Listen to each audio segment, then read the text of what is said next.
Good morning Himachal. तो रूबरू हुए हैं सुबह की प्रमुख खबरों के साथ। तो इससे पहले खबरों का अध्ययन विस्तृत रूप से करें, निवेदन है कृपया चैनल को जरूर सब्सक्राइब करें। तो पेश हैं आज सुबह की प्रमुख खबरें। भुंडा महायज्ञ में पशु बलि देने पर सुप्रीम कोर्ट का हिमाचल सरकार को नोटिस। जिला शिमला के रोहड़ू में 2 से 5 फरवरी तक हुए भुंडा महायज्ञ के दौरान पशु बलि पर सुप्रीम कोर्ट ने हिमाचल सरकार को नोटिस जारी किया है। याचिकाकर्ता की ओर से समारोह से एक सप्ताह पहले उपायुक्त पुलिस अधीक्षक शिमला सहित एसडीएम रोहड़ू को कानूनी नोटिस दिया था।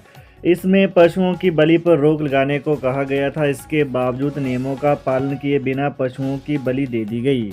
बता दें कि इसी पर सुप्रीम कोर्ट के न्यायाधीश जेके महेश्वरी और न्यायाधीश अरविंद कुमार की खंडपीठ ने हिमाचल सरकार और प्रदूषण नियंत्रण बोर्ड को नोटिस जारी किया है।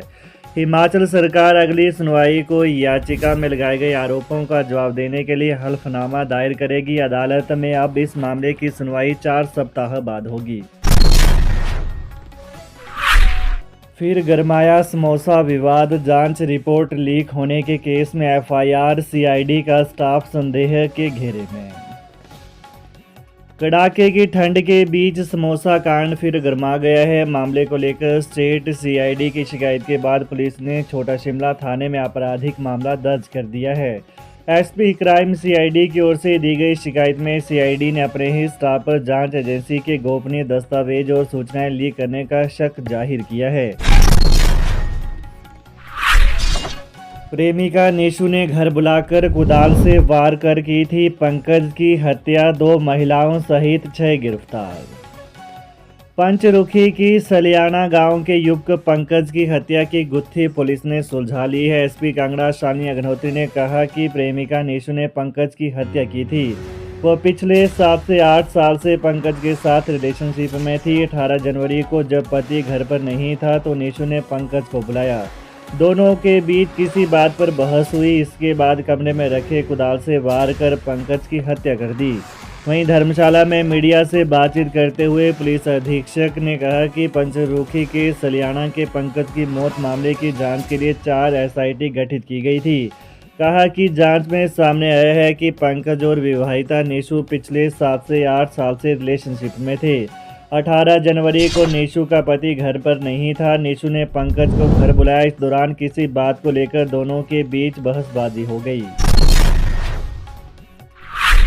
बसों की खरीद पर फैसला। आज एचआरटीसी निदेशक मंडल की बैठक में लिए जाएंगे अहम निर्णय।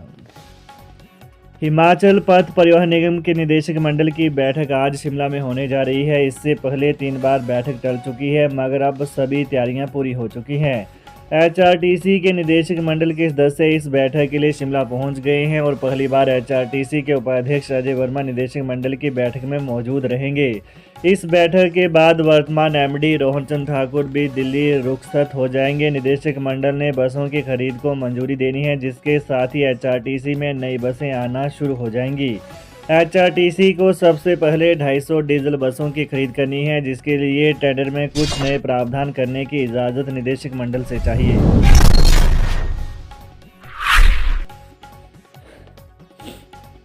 पंचायतों शहरी निकायों को ट्रांसफर होगी टैक्स कलेक्शन। हिमाचल सरकार ने छठे राज्य वित्त आयोग की रिपोर्ट में राज्य के पंचायत और शहरी निकायों के लिए दी गई रिकमेंडेशन को स्वीकार कर लिया है।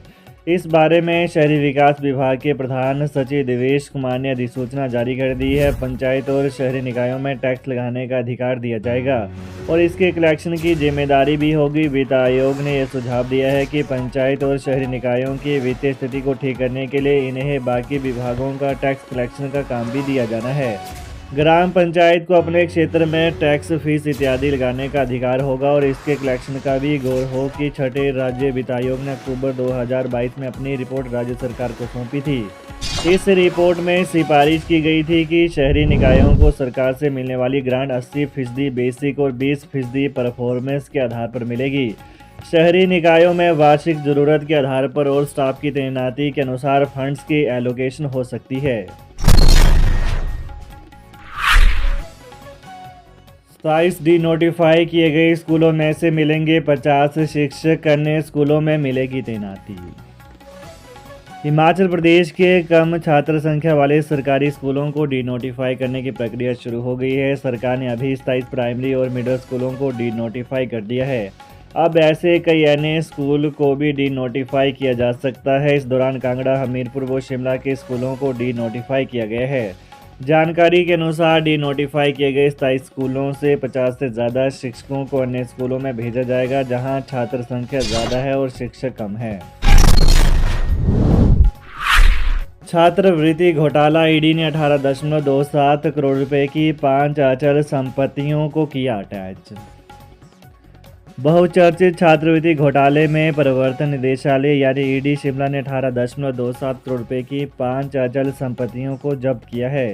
ईडी ने धन शोधन निवारण अधिनियम PMLA 2002 के प्रावधानों के तहत यह कार्रवाई अमल में लाई है।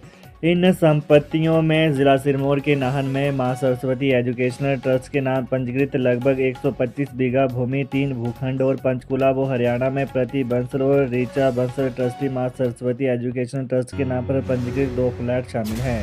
यह trust Himalaya group of professional institute Kalamb जिला सिरमौर का संचालन करता है और अटैच की गई संपत्ति में वो भूमि भी शामिल है जिस पर यह इंस्टीट्यूट वर्तमान में स्थित है। ईडी ने यह कार्रवाई हिमाचल के OBC, SC व ST छात्रों के लिए पोस्ट मैट्रिक छात्रवृत्ति योजना के तहत उच्च शिक्षा निदेशालय शिमला द्वारा छात्रवृत्ति के वितरण में अनियमितता के संबंध में CBI की शिमला शाखा में दर्ज करवाई गई FIR के आधार पर अमल में लाई है।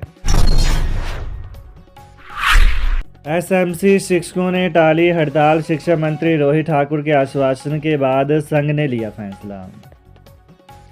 चौड़ा मैदान में अनिश्चितकालीन हड़ताल पर बैठने का ऐलान कर चुके SMC शिक्षकों ने पिछले कल देर शाम शिक्षा मंत्री के पहुंचने के बाद अपनी हड़ताल वापस ले ली है। संयुक्त कर्मचारी महासंघ के प्रधान वीरेंद्र कुमार की अध्यक्षता में यहां पर SMC शिक्षकों को शिक्षा मंत्री रोहित ठाकुर ने संबोधित किया। इस दौरान शिक्षा मंत्री ने ऐलान किया है कि प्रदेश में शिक्षक कैडर जितने भी हैं उनमें SMC को 5% कोटा लागू होगा। अधिसूचना को सरकार जल्द लागू करेगी। सरकार से शिक्षकों से किए गए वादे को लेकर वचनबद्ध है।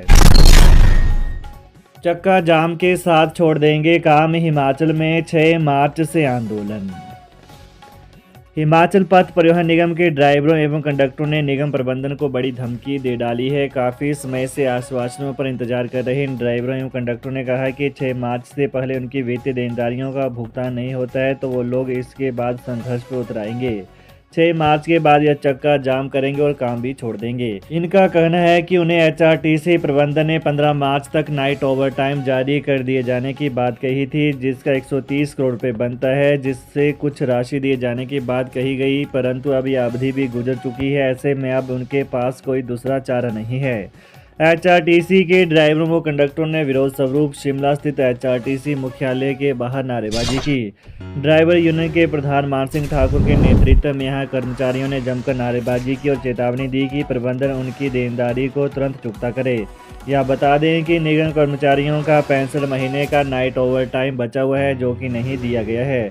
इसकी डिमांड HRTC के 50 साल के जश्न के मौके पर की गई थी, जिस पर मुख्यमंत्री सुक्खू ने कहा था कि दिसंबर से जनवरी महीने तक कर्मचारियों की अधिकांश देयता का निपटारा कर दिया जाएगा। उन्होंने कुछ राशि का भी ऐलान किया था, मगर वो पैसा HRTC को नहीं दिया गया है। इसके अलावा एरियर का 76 करोड़ भी अभी तक नहीं दिया गया है। वहीं महंगाई भत्ते की किस्त के करीब 10 करोड़ रुपए की राशि भी चुकता नहीं हुई है। ये रही सुबह की विशेष खबरें। हिमाचल की ताज़ा खबरों को जानने के लिए कृपया चैनल को अभी सब्सक्राइब करें। धन्यवाद।